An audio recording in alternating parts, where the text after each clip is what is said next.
Vamos a continuar con la cenicienta de la enfermedad inflamatoria, que la tenemos ahí un poquito olvidada y que siempre viene bien porque es el día a día de nuestros pacientes. El tema que continúa es la importancia de optimizar el tratamiento con mesalazina y lo van a abordar dos expositores al mismo tiempo, o sea que no sé cómo es la dinámica. Nos acompaña el doctor Fernando Gomollón, el español más argentino o el argentino, porque como no figuró en la lista de speakers internacionales, él mismo se autotituló ya como argentino. Debe ser por la cantidad de veces que nos visitó y nos seguirá visitando. Y el presidente de PANCO, el doctor Beití, así que creo que con esas presentaciones basta y sobra.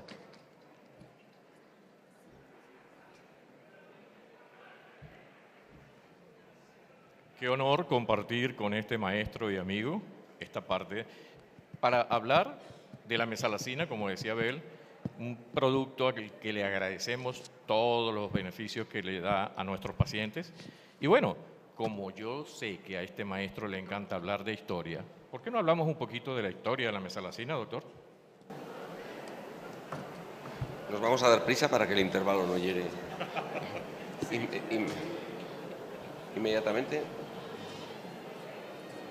Bueno, para esta conferencia que vamos a tener conflicto de interés, el problema que tenemos con la mesalazina es que, como han visto ustedes, ahora no está de moda. Entonces, en cuanto dejamos de hablar de biológicos, nos vamos de aquí. Y en las presentaciones anteriores hemos visto algunas informaciones que yo cuestiono seriamente. Por ejemplo, se nos ha puesto como fundamentales absolutamente los estudios que se han publicado en gastroenterología, en Clínica Gastroenterología y Patología en forma de carta en el año pasado, hablando de que la remisión neta que tenemos de los pacientes con colitis ulcerosa tras un brote inicial es, a lo largo del año, pues tenemos una remisión neta del 20%, del 25%.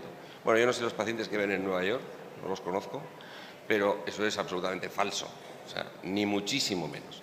La remisión neta que tenemos en los pacientes con colitis ulcerosa que vemos en la consulta a lo largo del año es alrededor del 80%. Y nos queda un 20 o un 15% de pacientes que tienen problemática y que tenemos que tratarlos de otra manera. Y esto es en gran parte porque ya cuando se habla de la remisión neta o de estos conceptos se olvida la mesalazina, y se olvida la salazopirina y se olvida que hay muchas colitis ulcerosas que nunca requieren el uso de biológicos.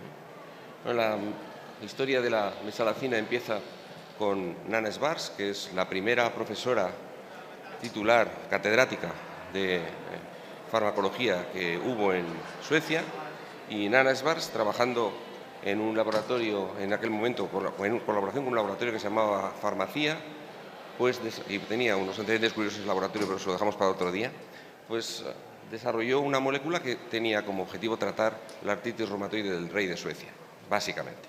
O sea, el rey tenía un proyecto de investigación asociado al mismo, evidentemente les dieron el presupuesto, no hubo un problema especial para conseguirlo, y entonces lo que hicieron es utilizar una tecnología que venía de la industria de colorantes y juntaron con un enlace azo, un enlace que se utiliza muchísimo en la génesis de colorantes, dos moléculas, una sulfamida, que se acababan de descubrir unos años antes, eran los primeros quimioterápicos, porque no son antibióticos, sino quimioterápicos, no están producidos por seres vivos, los primeros agentes antimicrobianos realmente eficaces que se utilizaron en medicina, que estaban descritos por Domske en Alemania en 1932. Y entonces ellos pensaban que la artritis reumatoide era una enfermedad infecciosa, y lo que hacían es intentar dar un fármaco antiinfeccioso, que es la salazopirina, y luego los pacientes con artritis reumatoide lo que sufrían más es de dolor, y pensaron que con un analgésico asociado mejorarían, y utilizaron un salicilato que no es un analgésico, la enfermedad tampoco es una enfermedad infecciosa, y sin embargo la salazopirina se sigue utilizando hoy como agente modificador de la enfermedad en la artritis reumatoide porque de alguna forma modifica la respuesta inmune y mejora la artritis reumatoide. Y al dárselo a los pacientes, observaron que algunos pacientes que tenían diarrea por una colitis mejoraban con la salazopirina. Entonces esto se introdujo en el mercado. Y la salazopirina ahora es la piedra angular del tratamiento de la colitis ulcerosa. Entonces, si uno quiere ver lo que es una piedra angular, lo mejor es pasearse por Cuzco y ver las piedras que todavía soportan los edificios. En Cuzco algunas de esas piedras, como saben ustedes, son piedras enormes talladas que están talladas lateralmente para que encajen unas con otras, encajen y queden perfectamente unidas, y todos los edificios que tienen construidos por encima están construidos por los españoles después, sobre los muros que habían construido los incas, que a su vez habían copiado esta tecnología, aunque os parezca mal lo de copiar, de los aymaras, que habían desarrollado anteriormente la tecnología de recortar grandes piedras, como se pueden ver en Tiwanaku, ¿no? Entonces, la molécula es esta de aquí, y de la historia podemos decir, resumido, que se empezó a utilizar la salazopirina y que muchísimos años después, en el año 1977, se consiguió demostrar que la parte realmente activa en la colitis ulcerosa es el 5-aminosalicílico, y lo que tenemos que conseguir es que el 5-aminosalicílico llegue a la mucosa inflamada, que es donde actúa. Y lo que sabemos ahora, para resumir toda la historia de esto, es que muy probablemente actúa modificando la microbiota, una cosa que ni se sospechaba, por un mecanismo mucho más complejo que lo que se sospechaba inicialmente. Y ya dejo de enrollarme con la historia, vamos al 5-aminosalicílico, Guillermo. Sí, la siguiente pregunta sería, entonces, la doctora... Aquí arriba. Ok, la dosis, lo comentaba el doctor Catalán, probablemente estamos cometiendo errores usando dosis más bajas. La dosis que deberíamos entonces indicar, estamos de acuerdo, doctor Gomollón, tanto en la crisis como en el mantenimiento, sería 4, 4.8, dependiendo de la presentación, 2 en el mantenimiento. Y justamente este es trabajo bastante viejo, pero sigue siendo muy bueno. El Accent nos dice justamente la respuesta cuando utilizamos esa dosis de 4, 4.8, a diferencia del momento en que usamos una dosis menor.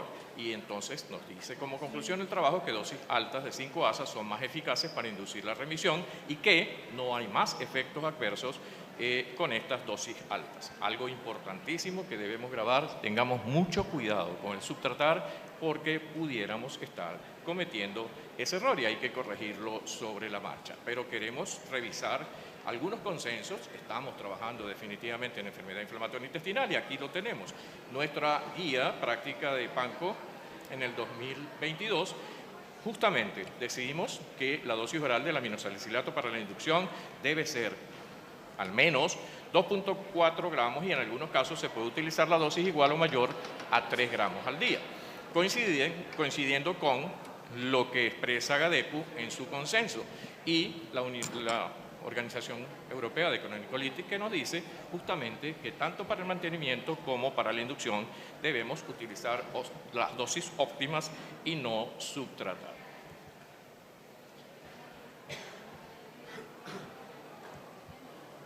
Ok, doctor Gomollón, otro punto importante.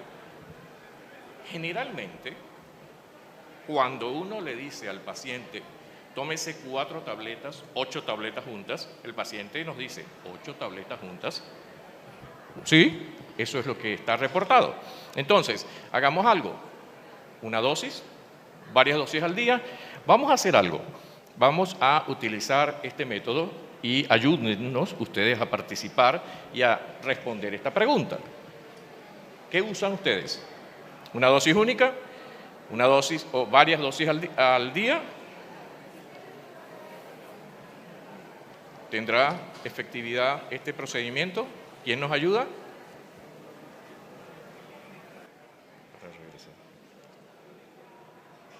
¿Respuestas? Bueno, como que vamos a tener que ir a la técnica tradicional. Por favor, levanten la mano los que utilizan una sola dosis.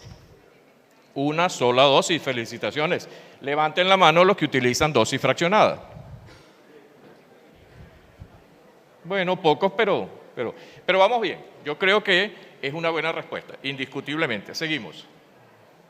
Ok, justamente este trabajo lo que nos dice es que la dosis del aminosalicilato una vez al día da mejores resultados y eso probablemente está relacionado con la buena adherencia al tratamiento, con lo confortable que se siente el paciente cuando hace esta indicación. La dosis fraccionada de mesalazina oral no es más eficaz que la toma única en colitis ulcerosa y ahí está este trabajo publicado en el 2012 que nos dice nuevamente que esa dosis única es igual de eficaz y tiene una mayor adherencia a lo que habíamos mencionado. Si quiere continuar con lo que nos dice Cochrane, por favor, doctor. Bien, ya lo ha señalado Guillermo, y en realidad no hay ningún desacuerdo en esto en la sala porque simplemente sabemos que podemos utilizar una dosis única diaria y sabemos que la dosis única va a tener mejor adherencia, lo que no quiere decir que en un paciente determinado no nos parezca mejor para determinados pacientes el utilizar la dosis repartida. También, si volviéramos, he prometido no seguir con la historia, pero si volvemos al análisis histórico, acabo de mentirme a mí mismo, si volvemos al análisis histórico, la elección de la dosis inicial de mesalazina vino dada por lo que se utilizaba, por lo que ocurría con la salazopirina, que era el vehículo que se utilizaba para conseguir que el 5-ASA llegara al colon. Y la salazopirina sí que tenías una limitación en la dosis que podías dar de golpe, porque si das una dosis muy alta de salazopirina tienes dolor de cabeza, malestar, náuseas, vómitos, etcétera, etcétera. Entonces lo que tenías que hacer es dividir la salazopirina en fracciones. Y cuando se decidió qué dosis de 5-ASA se calculó. Si la dosis máxima de salazopirina eficaz es 4 gramos, pues la dosis que corresponde de mesalazina será 2 gramos. Pero después hemos visto, con los años de experiencia, que la mesalazina no tiene la misma toxicidad que tenía la salazopirina, que se tolera mejor que la salazopirina y que hay dosis mayores de 2 gramos que son más eficaces para controlar la actividad. Entonces, mensajes, como ha señalado el doctor Beitia, tenemos que usar dosis que llamamos altas, que en realidad son las dosis eficaces de mesalazina, y que sí podemos, porque tenemos una forma galénica adecuada y el paciente lo tolera bien, sí podemos, lo debemos dar una dosis única diaria, y si por lo que sea el paciente, porque usamos pastillas de 500 miligramos y tenemos que dar repartidas y el paciente lo prefiere repartido, no pasa absolutamente nada, también lo puede tomar repartido.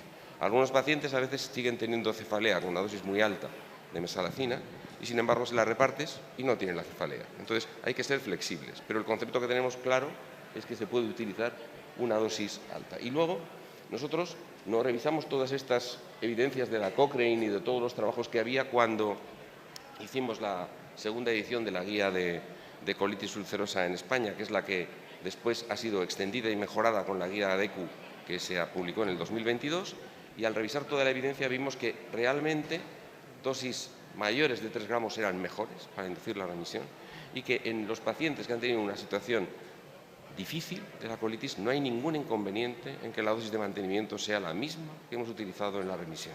O sea que no tenemos por qué tener prisa en bajar la dosis a los pacientes para obtener una buena situación. Punto controversial, doctor Gomollón.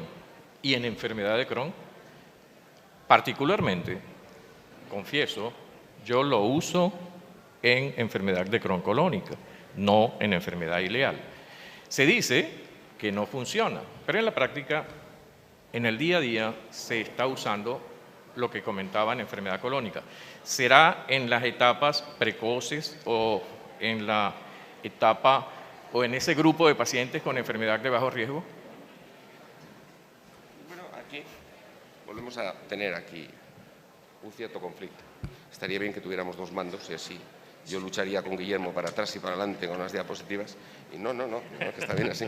No hemos puesto ninguna para ilustrarlo, pero si uno analiza esto desde la perspectiva de la medicina basada en la evidencia, pues la mesalazina no funciona en el Crohn. Se repite muy a menudo que la salazopirina funciona en el Crohn de colon basándose en los datos del estudio del National Crohn's Disease Study que se hizo en 1979. Pero en 1979 las endoscopias que se hacían eran pocas y chapuceras. Así es, malos tubos. Recordemos que la endoscopia se empezó a utilizar en los seres humanos con endoscopios flexibles, porque anteriormente se utilizaban endoscopios rígidos, y ya hay publicaciones de 1940 con preciosas ilustraciones de la sigmoidoscopia de la colitis ulcerosa, pero realmente su uso en la práctica real de forma estándar empezó en los años 70, al principio de los años 70. Y los colonoscopios que había entonces eran bastante malos, muchísimas veces se hacía solo sigmoidoscopia, y la diferenciación entre enfermedad de Crohn y colitis ulcerosa, que ahora vemos muy clara, se había establecido a principios de los años 60 y en muchas unidades todavía no estaba clara. Entonces, en el National Crohn's Disease Study nos tenemos que creer que los pacientes que decían en ese estudio que tenían Crohn de colon, tenían Crohn de colon, si ustedes se lo quieren creer. Pero podrían ser colitis ulcerosas o Crohnes.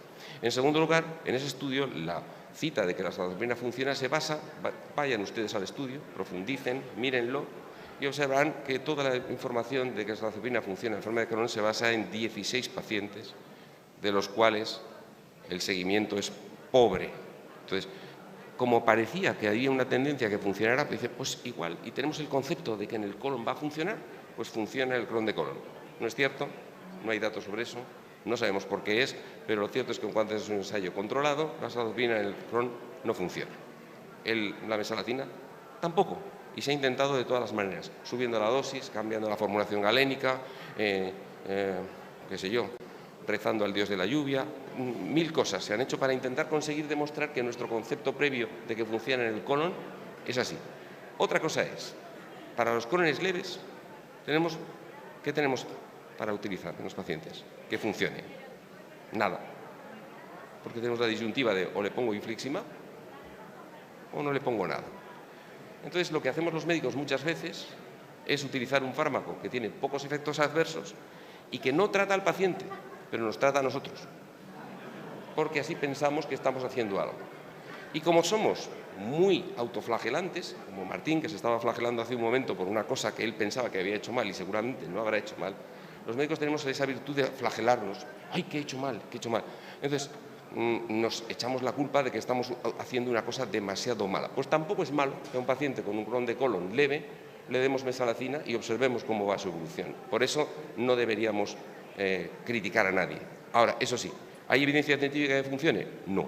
Entonces, si uno no lo usa, lo está haciendo bien. Si uno lo usa para tratar de mejorar a algún paciente, lo está haciendo bien también. Y en algunas ocasiones será una colitis que se parece más a una colitis ulcerosa y funcionará. Porque además esta división de Crohn y colon es absolutamente artificial. Y como ustedes saben, hay al menos 5 enfermedades distintas en el colon, en la enfermedad inflamatoria intestinal, y igual la división que usamos todos los días no es tan perfecta.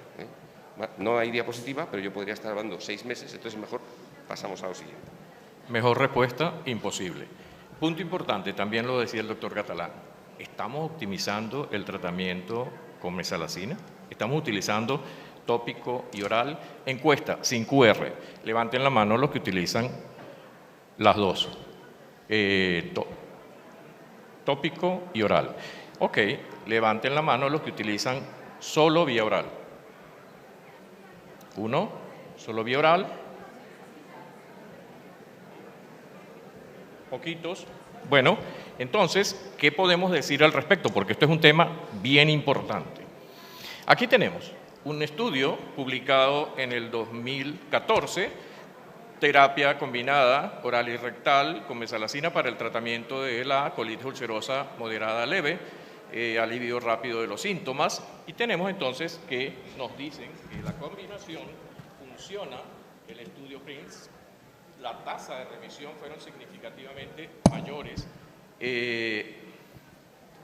con el tratamiento combinado oral enema a las 8 semanas, 64 versus 43%, y pacientes con colitis extensa activa, leve a moderada, que reciben durante esas 8 semanas, vamos acá a tener el resultado de que la respuesta temprana y la mejoría mucosa se evaluó con el índice de Mayo, y la conclusión, como lo vemos acá, fue que el tratamiento combinado con mesalazina oral enema logró una tasa significativamente mayor de mejoría en el índice endoscópico. Conclusión, mejoría rápida de los síntomas y utilizando esta terapia combinada.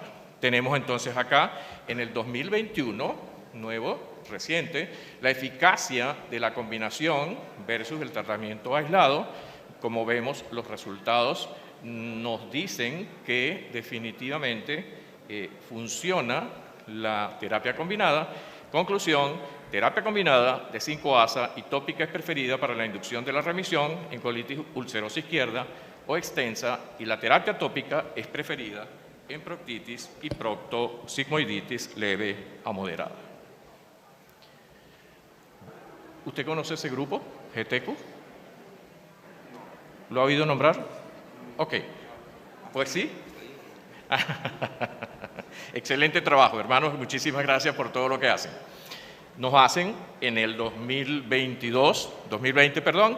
un consenso y formulan varias preguntas claves que no debemos olvidar. ¿Qué fármacos de administración tópica son más eficaces en la colitis ulcerosa? Respuesta: la mesalazina tópica es más efectiva que los esteroides tópicos para obtener la remisión clínica endoscópica e histológica. ¿Cuál es el tratamiento de inducción de remisión en proctitis y en colitis izquierda? En proctitis, 1 gramo al día de mesalazina en forma de supositorios es el tratamiento de elección para los casos de actividad leve a moderada. Y en colitis izquierda, leve a moderada, debe tratarse inicialmente con un enema de mesalazina de 1 a 4 gramos día, junto con la mesalazina oral, dosis, como las hemos mencionado, óptimas para no subtratar. La pregunta: ¿cuál es el papel de la terapia tópica en el tratamiento de la colitis ulcerosa extensa activa? La respuesta: la colitis extensa con actividad leve a moderada debe tratarse inicialmente con mesalazina oral a dosis iguales o superiores a 2.4 gramos al día, que se debe combinar con mesalazina tópica, dosis iguales o superiores a 1 gramo día, si se tolera, para poder aumentar la eficacia del tratamiento. Resumen: aunque un elevado porcentaje de pacientes con colitis ulcerosa debería recibir tratamiento tópico por vía rectal, los estudios de la práctica clínica que nos dicen que esto está infrautilizado. Ok, pero vamos a relajarnos un poco. Le voy a hacer una pregunta no médica, pero usted va a responder sin parcialidad. ¿Cuál es la ciudad más hermosa de España?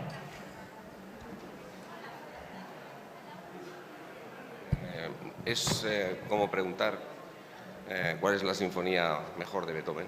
No es posible responder. Ciudades hermosas, tenemos San Sebastián, Burgos, Santiago de Compostela, Salamanca, montones de ciudades. Valencia no está mal. Tenemos ciudades preciosas por todas partes. Es decir, que no se puede decir cuál es la mejor. No. Todos. No, y no he mencionado la mía. O sea, bueno, porque reconozco que no es de las más bonitas. Era muy bonita, pero hicimos la estupidez de hacer una guerra dentro de la ciudad y Zaragoza era conocida como la Florencia del norte de España por sus palacios y sus características, pero como los seres humanos hacemos a veces estas estupideces de destruir cosas, pues ahora no nos queda tanto de lo demás. Es bonita por otras cosas, pero no por la arquitectura. ¿Y qué tal Salamanca? Salamanca es una ciudad impresionante. Sí, definitivamente. Ok, seguimos con los puntos controversiales y vamos ahora a una aclaratoria que debemos dejar hoy para todos ustedes. Mesalazina, doctor Gomollón, ¿puede prevenir la aparición del cáncer colorectal en enfermedad inflamatoria intestinal? La pregunta, tal y como está formulada, que ponía, si fuéramos para atrás, pone aquí, ¿puede? La respuesta es clara, sí, poder. Otra cosa es demostrar que lo hace o no. Entonces, cuando nosotros miramos si lo hace o no, pues haces una revisión sistemática y resulta que hay una tendencia en los estudios a demostrar que realmente la mesalazina podría ser un factor preventivo en la aparición de cáncer de colon en la colitis ulcerosa, pero que no es posible demostrarlo con estudios prospectivos porque no hay ningún ensayo clínico aleatorizado a largo plazo que lo demuestre y no se va a hacer ese ensayo.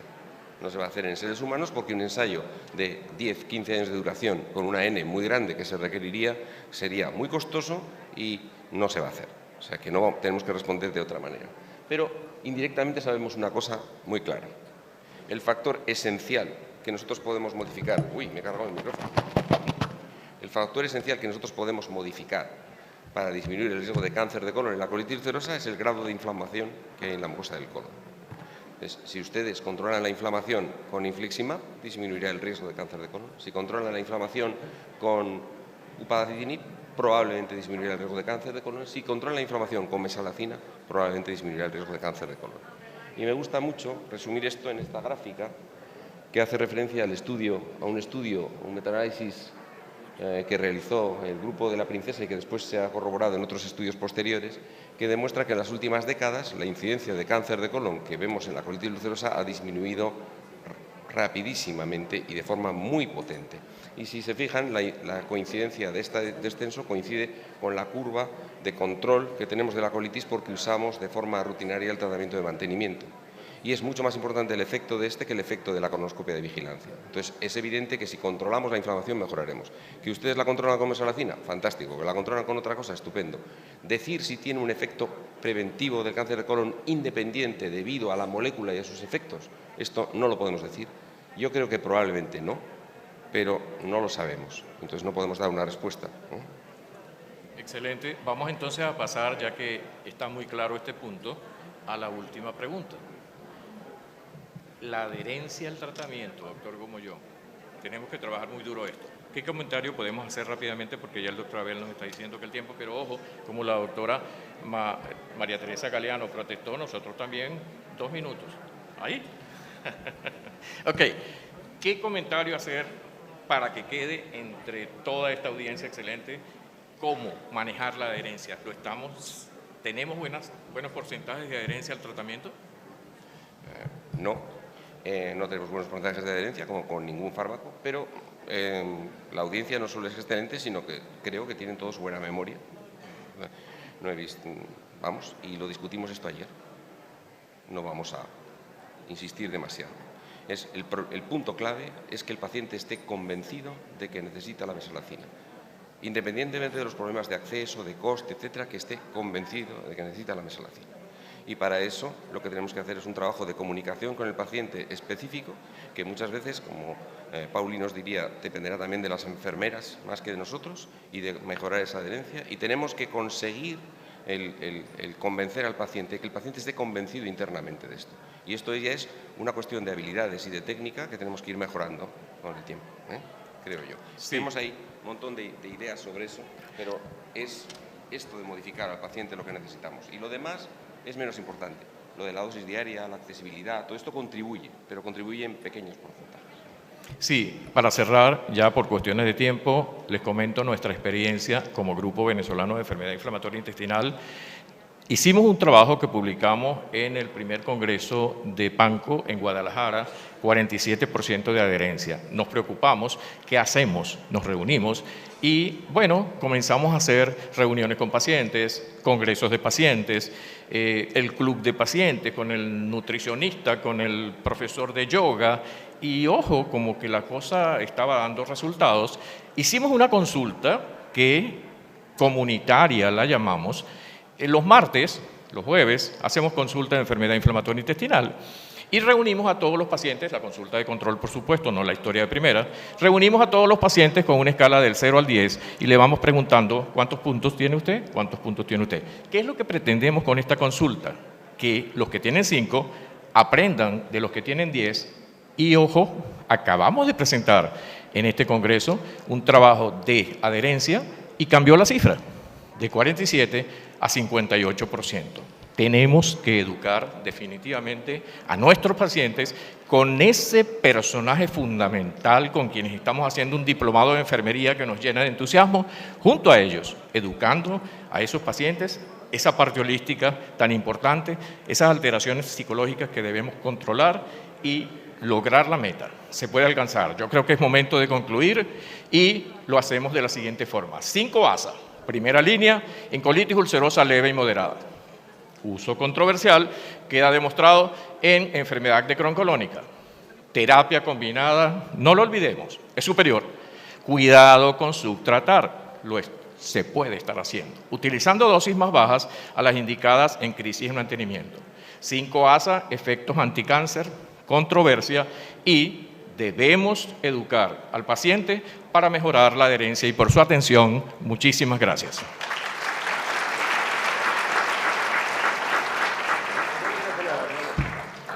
Bueno, los felicitamos por la ponencia y por los dotes artísticos, porque ahí hicieron como un acting los doctores.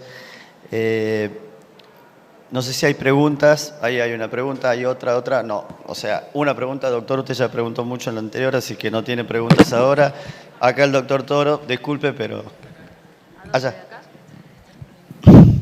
Yo para desafiarlo otra vez a Fernando, que anoche engranó cuando hablé de los europeos, ahora nuevamente Con la sulfasalacina sabíamos que con el enlace ASO nos asegurábamos de que llegara al colon porque las bacterias lo rompen en el colon. Con la mesalacina, ¿cómo haces para asegurarte que llega al colon o cómo podemos hacer, qué herramientas tenemos que saber para que es efectiva y llega donde tiene que llegar? Pues, en resumen, el producto farmacéutico correspondiente tiene que estar bien hecho y tiene que liberar la mesalacina donde debe, sea con regulación de pH o sea con regulación de lo que sea. Y efectivamente, muy probablemente, algunas de esas mesalacinas que han alcanzado el mercado en el mundo no lo hacen así. Entonces, efectivamente, un dato fundamental es que sea mesalacina con una formulación galénica eficaz. Y a analizar cómo es, qué es de eficaz o no depende de las autoridades reguladoras, y las autoridades reguladoras de cada país pues a veces tienen pequeños problemas de conexiones cerebrales y no lo hacen del todo bien. Antes de la siguiente pregunta, el comité organizador me pidió, no sé por qué a mí, avisar o recordar que hoy a la noche es la fiesta del Congreso, disculpen los ponentes, que tienen que ir a recoger las entradas los que no lo tuvieran. Siguiente pregunta y última o penúltima. Sí, buenos días. Excelente la conferencia de ambos. Y para ambos la pregunta también. En el paciente que está con terapia con mesalacina de base y que amerita en el transcurso de la enfermedad de la evolución agregar terapia biológica, ¿qué hacen con la mesalacina?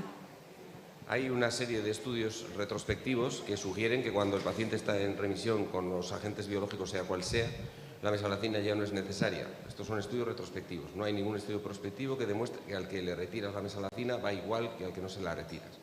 Entonces, todo depende. Si la mesalacina está siendo de fácil acceso, no representa un costo para el paciente y tal, yo soy partidario de, si la quito, quitarla despacio, descendiéndola y tal. De hecho, yo solo la retiro cuando el paciente me lo pide. Si no, no la retiro. Porque los pocos beneficios que me puede dar son a un coste muy bajo. Entonces, no veo una necesidad imperiosa de retirarla. Pero hasta ahora, la evidencia científica que hay es que si la retiras, la probabilidad de que eso represente una desventaja para el paciente es muy escasa, excepto en las personas que tienen una enfermedad distal, en la cual a veces los agentes biológicos o los inmunosupresores no terminan de controlar los síntomas rectales y la mesalacina rectal sí lo hace. Entonces, algunos pacientes, la combinación de una terapia tópica más con mesalacina más el agente sistémico biológico controla mejor la enfermedad. Y esto ya lo observamos en los tiempos de la azatioprina, se mantiene ahora en los tiempos de los biológicos. Última pregunta. Señor presidente del Congreso. Excepcionalmente hay pacientes que responden mejor a la sulfasalacina que a la mesalacina. En realidad, en la comparación hay una diferencia no significativa, un poquito a favor, en una de las comparaciones a favor de la sulfasalacina. Y en mi experiencia hay pacientes que de golpe no responden a la mesalacina y sí a la sulfasalacina. Bueno, es perfectamente posible, Juan, porque el problema es que el sistema de liberación, como ha comentado Martín, no es perfecto y es posible que en una persona la sulfasalacina esté funcionando mejor. Pero los ensayos en los que se comparan las dos están sesgados, siempre, porque los pacientes que se introducían en el ensayo eran aquellos que antes habían tolerado la azatioprina. Y entonces, eso es un sesgo a favor de la azatioprina en los ensayos comparativos. De la sulfasalacina. Claro, porque no se incluían los pacientes que comentaban intolerancia previa a la sulfasalacina. Entonces, esa equivalencia de eficacia debería demostrarse desde el paciente cero, y esto no se ha hecho. Y creo que paciente por paciente a veces vale la pena probarla, y cuando no responde a la mesalacina. Y hay un trabajo chiquito, interesante, en sulfasalacina en pauchitis. Y en mi experiencia personal y en ese trabajo que es chiquito, hay pacientes que no responden a los antibióticos. Y me parece que ahí la sulfasalacina oral en pauchitis. Sí, definitivamente las dos son buenas y lo que yo le digo a mis pacientes, si tenemos las dos, usen mesalacina. Si solamente hay sulfasalacina, pues ni modo, hay que tomarla. Sabemos que tiene más efectos colaterales y eso, por supuesto, es un elemento en contra y que nos hace hablar más sobre los beneficios de la mesalacina. Le dejamos preguntar a Jimena, aunque el café se retrase un poquito. Muchas gracias. Es cortita la pregunta y es práctica.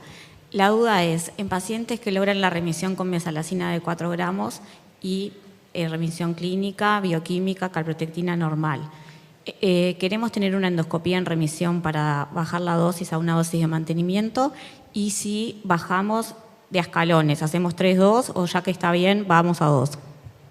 No creo necesaria la colonoscopia para tomar esa decisión, porque la calprotectina, siempre que las cifras de calprotectina estén en los extremos, es decir, sea claramente normal, es suficientemente válida para predecir un Mayo cero, que es lo que el doctor Barreiro exigiría específicamente. Y si reduces de 4 gramos a 2 gramos, puedes reducir de golpe, no hace falta que hagas una reducción paulatina. La decisión de si reduces o no la dosis se debe basar en la gravedad previa de la colitis del paciente. Si el paciente, por ejemplo, está usando mesalazina como terapia de mantenimiento de un paciente que ha requerido corticoides para inducir la remisión, debes mantener la dosis alta, porque la probabilidad de que se controle con mesalazina es baja y es un riesgo bajarla. Si la colitis ha sido inducida a la remisión solo con mesalazina y el paciente está en esa situación, yo bajaría la dosis con toda tranquilidad y la bajaría justo a la de 2 gramos y de golpe, no haría bajadas paulatinas. Siempre que haces bajadas de dosis, si dispones con facilidad de calprotectina, lo que debes hacer es un control precoz de la evolución con un dato objetivo como la calprotectina. Y, por ejemplo, has hecho una bajada de dosis, a los 3 meses determinas la calprotectina y eso te permite ver si lo estás haciendo bien o no en ese paciente. ¿Alguien tiene otra pregunta? Es chiste, ya sé. Chao.